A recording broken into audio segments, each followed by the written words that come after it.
Hello বন্ধুরা, এটি হলো একটি অনেকদিনকার আগের ঘটনা। না না, আর নয়, আজ থেকে এই যন্ত্রণা শেষ। এই অন্ধ স্বামী আর মেয়েটাকে নিয়ে আমি আমার নিজের জীবনটা আর এভাবে শেষ করতে পারবো না। লোকে কি বলবে সেটা ভাবার সময় আমার নেই। এই সামনে এই সুযোগ, সে আমায় কথা দিয়েছে রানীর মতো করে রাখবে, কিন্তু একটাই শর্ত, আমাকে একাই যেতে হবে। নিজের সুখের জন্য আজ এই দুটো বোঝাকে আমি ছেড়েই যাচ্ছি। এরপর করুণা সেখান থেকে চলে যায়। কিছুক্ষণ পর শিশুর কান্নার শব্দে অবিনাশের ঘুম ভেঙে যায়। খিদের জ্বালায় ছোট্ট নন্দিনী চিৎকার করে কাঁদছে। অন্ধ অবিনাশ হাতড়ে হাতড়ে বিছানায় স্ত্রীকে খোঁজে। ওগো, শুনছো? করুণা, খুকিটা এত কাঁদছে কেন? ওকে একটু কোলে নাও না লক্ষ্মীটি। তুমি কি ঘুমিয়ে পড়লে? ওগো, কথা বলছো না কেন? তুমি কি ঘরে আছো? চিৎকার শুনে ভাই বিমল আর সুজাতা দৌড়ে আসে। কি হয়েছে দাদা, এত রাতে চিৎকার করছো কেন? নন্দিনী মামুনি এমনভাবে কাঁদছে কেন? সব ঠিক আছে তো?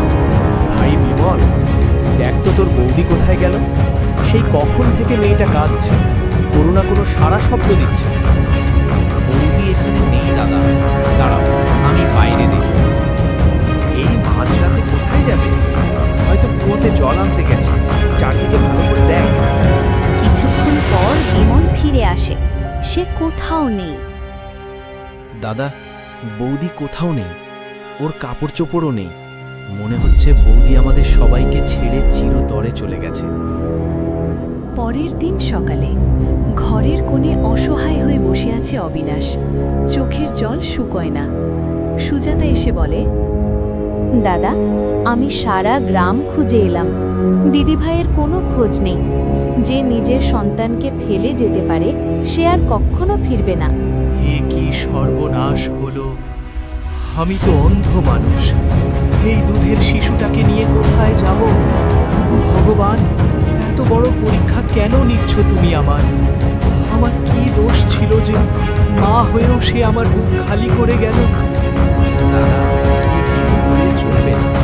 বৌদি তো তোমাকে কোনোদিন মন থেকে আপন করেনি। সব সময় তোমার চোখের অভাব নিয়ে ওটা ধরে। ওর চলে যাওয়াই হয়তো ভাগ্যের লেখা ছিল। দাদা, আপনি ভয় পাবেন না। আমি বেঁচে থাকতে নন্দিনী অনাথ হবে না। কিন্তু তোদেরও তো নিজের সংসার আছে, তোরা কতটুকু করতে পারবি? দাদা, আমরা কথা দিচ্ছি, আমরাই নন্দিনীর মা বাবা হব। সুজাতাকে নিজের বুকের দুধে বড় করবে, আর তুমি দ্বিতীয় বিয়ের কথা ভাববে না। নন্দিনী আমারই মেয়ে। আমি ওকে কোনোদিন মায়ের অভাব বুঝতে দেব না। তোদের এই ঋণ আমি কোনোদিন শোধ করতে পারবো না। আমি কথা দিচ্ছি, আর কোনোদিন বিয়ের কথা ভাববো না। আজ থেকে আমার মেয়ের সব দায়িত্ব তোদের হাতে। এইভাবেই ধীরে ধীরে সময় কেটে যায়। আর আজ নন্দিনী 18 বছরে পা দেয়। সুজাতা, দেখলে তো, আমরা যা চেয়েছিলাম ঠিক তাই হয়েছে। দাদা আমাদের এমন বিশ্বাস করে যে দ্বিতীয় বিয়ে তো দূরের কথা, এই 17 বছরে নিজের ছায়া কেউ বিশ্বাস করেনি। এখন এই পৈতৃক 10 বিঘা জমি আর এই ভিটে সবই আমার হাতের মুঠোয়। দাদা তো অন্ধ, ও তো আর সইসাবুত বোঝে না। আর নন্দিনী, ও তো আমাদের অন্ধের মতো বিশ্বাস করে। আমি ওকে এমনভাবে বড় করেছি যে ওর কাছে আমার কথাই শেষ কথা। ও কোনোদিন ভাবতেও পারবে না এই আদর, এই যত্ন সবটাই ছিল ওই জমির লোকে। কিন্তু একটা সমস্যা আছে সুজাতা, নন্দিনী এখন 17 বছরের যুবতী। কয়েকদিন পরেই তো ওর বিয়ে দিতে হবে। বিয়ে হয়ে গেলে যদি শ্বশুরবাড়ির লোকেরা এই জমির দাবি তোলে? চিন্তা করবেন না, আমার মাথায় একটা মতলব আছে। এমনভাবে চাল চালবো, সাপও মরবে, লাঠিও ভাঙবে না। এখন শুধু কয়েকটা দিন অপেক্ষা করুন, ওদের বিশ্বাসটা আরেকটু শক্ত হতে দিন। কিছুদিন পরে নন্দিনীর বাবা ঘরে বসে কান্না করছিল। তখন সেখানে নন্দিনী এলো। বাবা, কাঁদছো কেন? কি হয়েছে তোমার? শরীর খারাপ লাগছে? কি বলবো রে মা, আজ তোর পাশানি মায়ের কথা খুব মনে পড়ছে। আমি অন্ধ বলে সে আমাকে ঘৃণা করে চলে গেল, কিন্তু তোকেও তো ফেলে গেল। আমার এই অভিশপ্ত জীবনের জন্য তুই মায়ের আদর পেলি না রে মা। না বাবা, তুমি ওইসব কথা একদম বলবে না। যে মহিলা একজন অসহায় মানুষকে বিপদে ফেলে আর সুখের জন্য চলে যেতে পারে, তাকে আমি কোনোদিনই মা বলে মানতে পারবো না। আমার কাকা আর কাকিমা আমাকে তাদের মেয়ের চেয়েও বেশি ভালোবাসা দিয়েছে, তাই আমার মনে কোনো দুঃখ নেই বাবা। সেটা ঠিক মা, বিমল আর সুজাতা না থাকলে হয়তো আমরা দুজন কবেই পথে ভেসে যেতাম। তুই যখন এক ছোট্ট দুধের শিশু ছিলিস, তখন থেকেই তারা তোকে আগলে রেখেছে। তুমি চিন্তা করো না বাবা, তুমি একটু বিশ্রাম নাও তো। আমি একটু কাকার কাছে যাচ্ছি, কাকার কোনো কাজে সাহায্যের দরকার কিনা আমি দেখে আসছি। নন্দিনী সরল বিশ্বাসে এসে দাঁড়ায় বিমলের সামনে, কিন্তু তার অজান্তে এই মুহূর্তে রচিত হচ্ছে তার মৃত্যুর ভাগ। বিমল আর সুজাতা আগেই সব সাজিয়ে রেখেছে মিথ্যার অলৌকিক মোড়কে। কি রে নন্দিনী, তোর মনটা খারাপ কেন? কাকা, বাবার চোখের জল আমি আর সহ্য করতে পারছি না।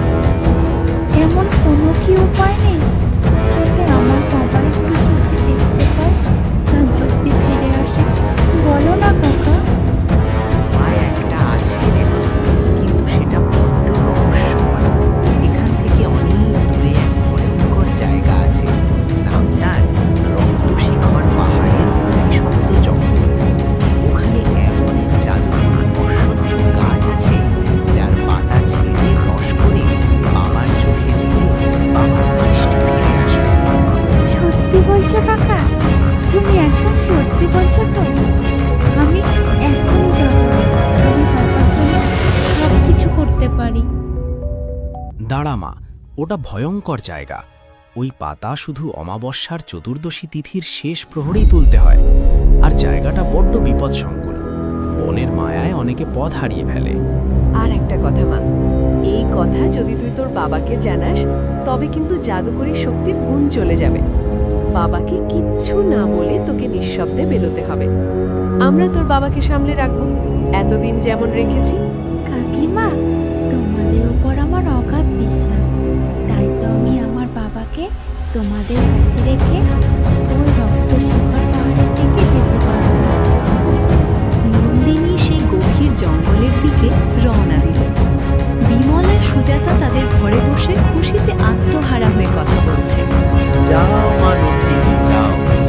রক্তশিখর পাহাড়ের অভিশপ্ত ছায়ায় একবার পড়লে আর কোনোদিন ফিরতে হবে না। শেষ হলেই জমি আমার। ঠিক বলেছি গো, নন্দিনীকেও আমরা এমন মায়াজালে আটকে রেখেছি যে ও আমাদের ভগবান মনে করে। কিন্তু মেয়েটা এখন 17 বছরের হয়েছে, বিয়ে হয়ে গেলেই তো এই জমি ওর শ্বশুর বাড়ির লোকের হয়ে যাবে। তাই ওকে শেষ করা ছাড়া আর কোনো পথ নেই। হ্যাঁ, আমার মাথায় একটা ফুন্দি আছে। ওকে সেই ভয়ঙ্কর রক্তশিখর পাহাড়ের অভিশপ্ত জঙ্গলে পাঠিয়েছি। ও জানলে তো আর যাবে না, তাই অন্ধ দাদার চোখের মায়া দেখিয়ে ওকে মরণ ফাঁদে পাঠিয়েছি। এদিকে নন্দিনী গভীর জঙ্গলে পথ হারিয়ে ফেলেছে। চারদিকে কুয়াশা আর অদ্ভুত সব পাখির ডাক। সেখানে একজন বৃদ্ধকে একলা বসে থাকতে দেখে সে এগিয়ে যায়। দাদামশাই, ও দাদামশাই, আমি একটু রক্তশিখর পাহাড়ের দিকে যেতে চাই, রাস্তাটা একটু বলে দেবেন? হ্যাঁ, পুলিশ কিনে মা, তুই রক্তশিখা পাহাড় যাবি? ওরে খুকি, ওখানে যে কত বিপদ তুই জানিস না। ওখানে গেলে তোর জানের ভয় আছে। আমার কথা শোন মা, ওদিকে যাস না। যেখান থেকে এসেছিস সেখানেই ফিরে যা। না দাদামশাই, আমাকে যে কোনো মূল্যেই ওই অসত্য পাতা নিয়ে আসতে হবে। আপনি শুধু আমাকে রাস্তাটা বলে দিন, যাতে আমি খুব তাড়াতাড়ি পৌঁছাতে পারি। দেখ মা, তোকে দেখে খুব সরল মনে হচ্ছে, কিন্তু ওই জায়গায় তো যাওয়া একদম উচিত না। আমি বয়সে বড়, আমি তোকে ভুল পরামর্শ দেব। আমি বলছি তুই ফিরে যা না। দাদামশাই, ওটা আমার বাবার জীবন মরণের প্রশ্ন। বাবা চোখে দেখতে পায় না, ওই পাতা ছাড়া বাবার চোখ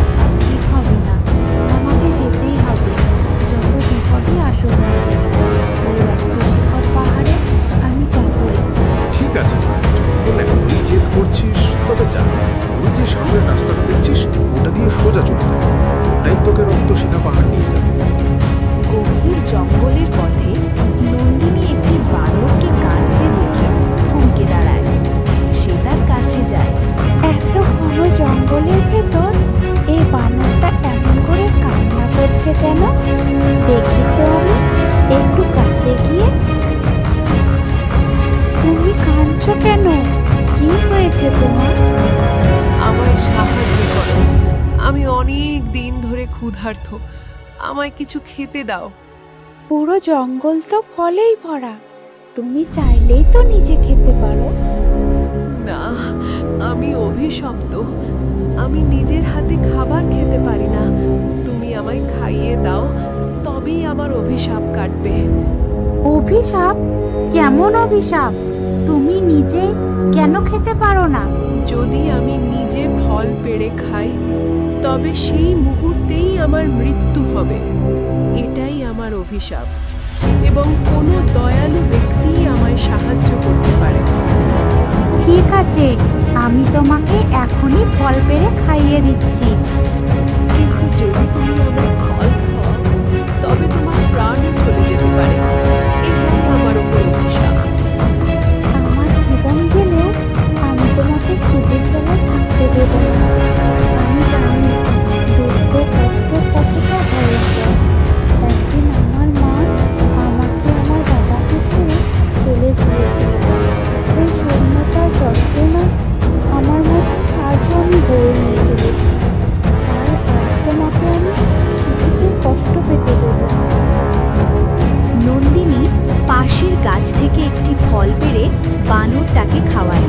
ফল খাওয়ার সাথে সাথে এক তীব্র আলো ছড়িয়ে পড়ে এবং সে একজন শুভ আত্মায় পরিণত হয়। এ কি? তুমি তো এইমাত্র বানর ছিলে, হঠাৎ এখন কিভাবে মানুষের রূপ নিলে? এটা কিভাবে সম্ভব? আমি কোনো সাধারণ জীব নই, আমি এক শুভ আত্মা। শত বছর আগে এই পৃথিবীতে মঙ্গলের জন্য এসেছিলাম, কিন্তু এক তান্ত্রিক আমার শক্তিতে ঈর্ষান্বিত হয়ে আমায় অভিশাপ দেয়। সে আমার সমস্ত আত্মিক শক্তি একটি মুক্তোর মধ্যে বন্দি করে দেয় আর আমার বানর বানিয়ে দেয়। সাথে এই অভিশাপও দেয় যে আমি কাউকে নিজের সত্যিটা বলতে পারবো না আর নিজের হাতে কোনোদিন কিছু খেতে পারবো না, যাতে আমি ধীরে ধীরে তড়পিয়ে মারা যাই। এটা তো তান্ত্রিক তোমার সঙ্গে ভীষণ অন্যায় করেছে। কিন্তু এতদিন তুমি না খেয়ে কিভাবে বেঁচেছিলে? 9 বছর ধরে, 9টি দীর্ঘ বছর কেটে গেছে। আমি সবার কাছে সাহায্য চেয়েছিলাম, কিন্তু সবাই ভয় পেয়ে গিয়েছিল। সবার এই ভুল ধারণা ছিল যে যে কেউ খাবার খাওয়াবে তার প্রাণ চলে যাবে। সবাই আমার সঙ্গ ছেড়ে দিয়েছিল, কিন্তু তুমি প্রথম মানুষ যে ভয়ের উপেক্ষা করে করুণা দেখালে। 9 বছর?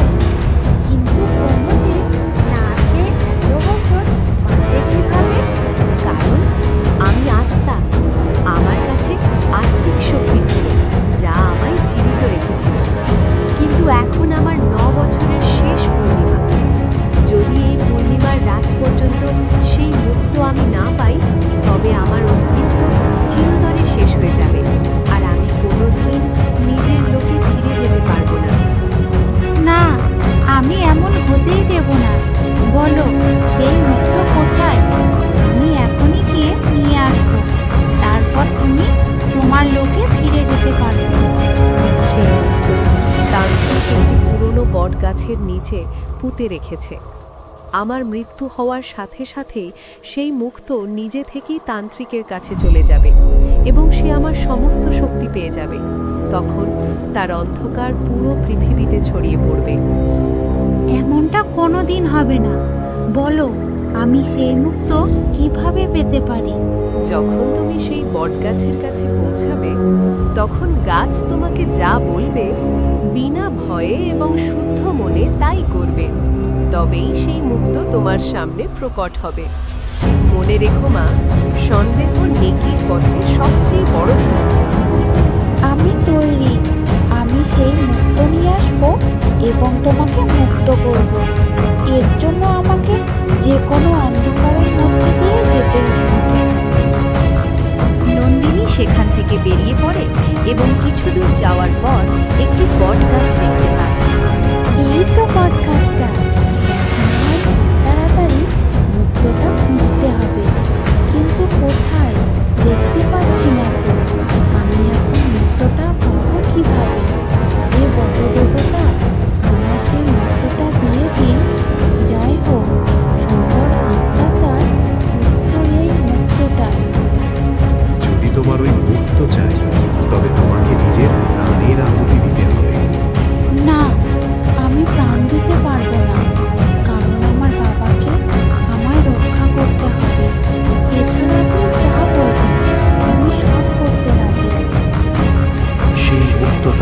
অনেক এই গাছের নিচে গেঁথে রেখেছে এবং আমি এই গাছের রক্ষক। আমি তোমায় সাহায্য করতে পারি, তুমি মুক্ত পাবে, কিন্তু এর জন্য তোমাকে এখানে তপস্যা করতে হবে। আর যদি তোমার তপস্যা সত্যি নির্মল এবং পবিত্র হয়, তবে মুক্ত নিজে থেকেই তোমার সামনে প্রকট হবে। ঠিক আছে, আমি তপস্যা করতে রাজি। নন্দিনী গাছের নিচে বসে তপস্যা করতে শুরু করে। 2 দিন কেটে যায়। ক্ষুধার্ত তৃষ্ণার্ত নন্দিনী ওখানেই বসে থাকে। তখনই আকাশ থেকে এক তীব্র আলো পৃথিবীতে পড়ে এবং মাটি থেকে একটি সুন্দর ফুল বের হয়। এ কি? এই ফুলের ভেতর মুক্ত জল জল করছে, তার মানে এটা এক সুন্দর আত্মার শক্তি। এখন আমার তাড়াতাড়ি মুক্ত নিয়ে ওই সুন্দর আত্মাটাকে দিতে হবে। নন্দিনী মুক্তটি নিয়ে সেখানেই ফিরে আসে, যেখানে শুভ আত্মা চন্দ্রলেখা অপেক্ষা করছে। এই নিন, আপনার জন্য মুক্ত এনেছি। পুরো 2 দিন তপস্যা করতে হয়েছে, তারপর এই মুক্ত আমি পেয়েছি। এখন আপনি আপনার মঠে ফিরে যেতে পারেন। নন্দিনী, তুমি সত্যি আমার এত বছরের প্রতীক্ষা পূর্ণ করলে। আমি তোমার বরদান দিচ্ছি, যখনই তোমার সাহায্যের দরকার হবে তুমি আমায় চন্দ্রলেখা বলে 3 বার ডাকবে, আমি চলে আসব। আপনাকে অনেক অনেক ধন্যবাদ। আপনি নিশ্চয়ই আমার সাহায্য করবেন, কিন্তু এবার আমায় যেতে হবে। ঠিক আছে, নিজের খেয়াল রেখো। এখন যাই হয়ে যাক, আমি সেই অসত্য পাতা নিয়েই ফিরব। বাবার কষ্ট দূর করব। 2 দিন ধরে বাড়ি যায়নি। কাকা কাকিমা কত চিন্তায় আছেন। আমায় তাড়াতাড়ি যেতে হবে। অন্যদিকে সুজাতা আর বিমলের ষড়যন্ত্র চলছে। দেখো গো, এবার তো নন্দিনী কিছুক্ষণের মধ্যেই পাতা ছিঁড়তে যাবে। এবার দাদাকে বাড়ি থেকে বের করে দাও, যাতে এই পুরো জমি আমাদের হয়ে যায়। হ্যাঁ, ঠিক বলেছ সুজাতা, চলো যাই। হ্যাঁ বিমল, এসে গেছো? বলো, কেন আসা হলো? তো বড়দা, কথা হচ্ছে যে আপনার সময় এবার শেষ। এখন এক কাজ করুন, নিজের এই আসবাবপত্র এখান থেকে তুলুন আর আমাদের এই বাড়ি থেকে বেরিয়ে যান। আপনাকে আর সহ্য করা আমাদের পক্ষে সম্ভব নয়। খামোখা আমাদের মাথার উপর বোঝার মতো বসে থাকেন এখানে। কি কথা বলছিস বিমল? কি নিজের জ্ঞান হারিয়েছিস? মাথা ঠিক আছে তো? হ্যাঁ, ঠিকই আছে। আমরা অনেক দিন আপনার আর আপনার মেয়ের সেবা করেছি, এখন আর নয়, অনেক হয়েছে। এবার আপনি বাড়ি থেকে বেরিয়ে যান। আমরা আর আপনার কোনো সেবা করতে পারবো না। আর এই জমি, এই বাড়ি সবই এখন আমাদের হবে। আরে তোরা এ কি করছিস? তোরা তো এত ভালো ছিল, হঠাৎ তোদের এ কি হলো? কেন এমন করছিস? খুব ভালো ছিলাম, তাই না বড়দা? আমাদের নজর তো শুরু থেকে এই সম্পত্তির উপর ছিল, আর এই সব কিছু ছিল আমাদের চাল। শুধু এই চালের জন্যই আমরা এতদিন আপনার আর আপনার এই মেয়ে নন্দিনীর সেবা করার নাটক করেছি, যাতে এই জমিগুলো আমাদের দখলে আসে। এখন আর আমাদের দিয়ে সেবা হবে না, সব কিছু এখন আমাদের হয়ে যাবে। আপনি এখন বেরোন এখান থেকে। না, তোরা এটা করতে পারিস না। তোরা আমাকে এইভাবে ধোঁকা দিতে পারিস না। আগে এটা বল, আমার মেয়ে কোথায়? ও 2-3 দিন ধরে আমার কাছে একবারও আসেনি কেন? তোরা আমার মেয়ের সাথে কি করেছিস? বল, কি করেছিস আমার নন্দিনীর সাথে? ও আর কোনো দিন ফিরে আসবে না। ওকে আমরা অনেক দূরে পাঠিয়ে দিয়েছি। বিমল তার বড় দাদাকে ধাক্কা মেরে ঘর থেকে বের করে দেয়। অসহায় হয়ে তিনি রাস্তায় বেরিয়ে পড়েন, নিজের মেয়েকে খুঁজতে। হে ভগবান, হে দয়াময়, আমি এখন কি করি? মেয়েটাকে কি করে বাঁচাই? আমি তো অন্ধ, চোখেও দেখি না। আমি কোথায় যাব কিছুই মাথায় আসছে না। ওরে উপরওয়ালা, আমার মেয়েটাকে রক্ষা করো।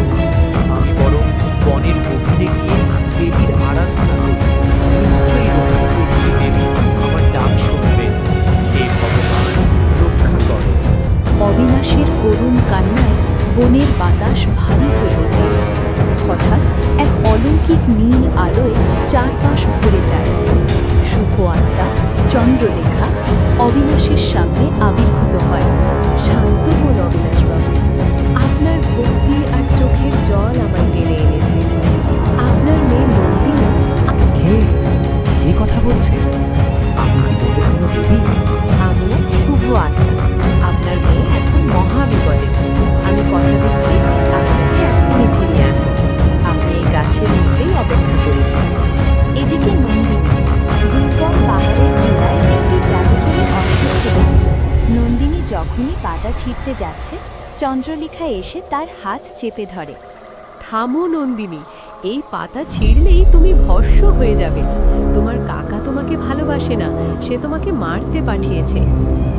কিন্তু আমার কাকা কাকিমা বলেছেন তারা তো কোনোদিন মিথ্যে কথা বলেন না।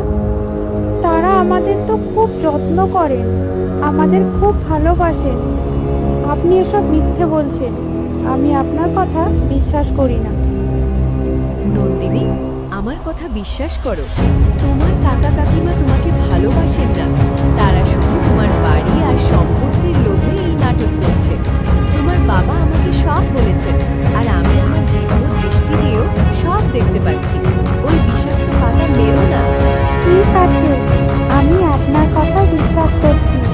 আপনি যখন আমার প্রাণটা দিয়েছেন, তখন আপনি নিশ্চয় আমার কোনো ক্ষতি চাইবেন না। ঠিক এই সময় ঝোপের আড়াল থেকে বিমল আর সুজাতা বেরিয়ে আসে।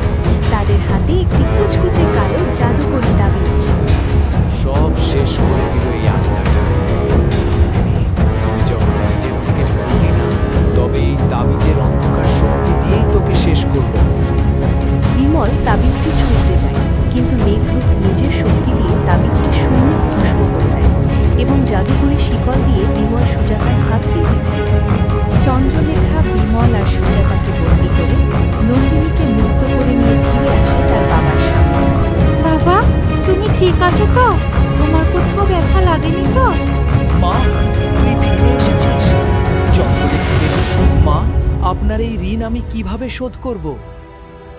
নন্দিনী আমার আত্মিক শক্তি ফিরিয়ে দিয়েছে, তাই আজ আমি আপনার হারানো দৃষ্টিও ফিরিয়ে দেব। চন্দ্রলেখা অবিনাশের চোখের ওপর হাত রাখে। এক তীব্র আলো ছড়িয়ে পড়ে। অবিনাশ চোখ মেলে তাকান। মা, আমি তোকে দেখতে পাচ্ছি রে। এই তো আমার সামনে আমার রাজকন্যা। ঠাকুর, আমি সব দেখতে পাচ্ছি। অবিনাশের দৃষ্টি ফিরে আসায় বিমল আর সুজাতা ভয়ে অবিনাশের পায়ে লুটিয়ে পড়ে। বড়দা, আমায় মাফ করে দাও। আমি লালসার বশে অন্ধ হয়ে গিয়েছিলাম। বিমল, আমি তোকে ক্ষমা করলাম ঠিকই, কিন্তু তোদের আর কোনোদিন বিশ্বাস করতে পারবো না। যে ভাই সম্পত্তির জন্য নিজের ভাই আর ভাইজিকে শেষ করতে চায়, তার ঠাঁই আমার বাড়িতে নেই। আজই তোমরা এই গ্রাম ছেড়ে চলে যাও, আর কোনোদিন আমাদের সামনে আসবে না। যাও, বেরিয়ে যাও। বিমল আর সুজাতা কাঁদতে কাঁদতে লজ্জিত মুখে জঙ্গল থেকে বেরিয়ে যায়। চন্দ্রলেখা মৃদু হেসে আকাশের তারায় মিশে যায়। জানিস নন্দিনী, সত্যিকারের আলো চোখের হয় না মা, মনের হয়। আজ থেকে আমাদের নতুন জীবন শুরু হলো। এই গল্পটি যদি আপনার মনে সামান্য হলেও ছোঁয়া দিয়ে থাকে, তাহলে আমাদের চ্যানেলটি সাবস্ক্রাইব করে পাশে থাকবেন। আপনার একটি সাবস্ক্রাইব আমাদের নতুন গল্প তৈরির সবচেয়ে বড় শক্তি। তো হ্যালো বন্ধুরা, আমাদের ভিডিওটা যদি ভালো লেগে থাকে তাহলে অবশ্যই লাইক, কমেন্ট এবং শেয়ার করবেন। তো বন্ধুরা, এই ভিডিওটি অন্যের কাছে বেশি বেশি করে শেয়ার করবেন, যেন আমাদের ভিডিওটি অন্যের কাছে পৌঁছে যায়। তো বন্ধুরা, নতুন ভিডিও পাওয়ার জন্য অপেক্ষা করুন, আর কিছুদিনের মধ্যেই নতুন ভিডিও আসবে। তো বন্ধুরা, আমাদের চ্যানেলে নতুন হলে অবশ্যই চ্যানেলটিতে সাবস্ক্রাইব করে দেবেন এবং ভিডিওতে লাইক দিয়ে একটি গঠনমূলক কমেন্ট করে আসবেন, তাহলে আমরা খুশি হব। তো বন্ধুরা, আজকের মতো এখানেই বিদায় নিচ্ছি। তো দেখা হচ্ছে নেক্সট ভিডিওতে। তো বন্ধুরা, বাই।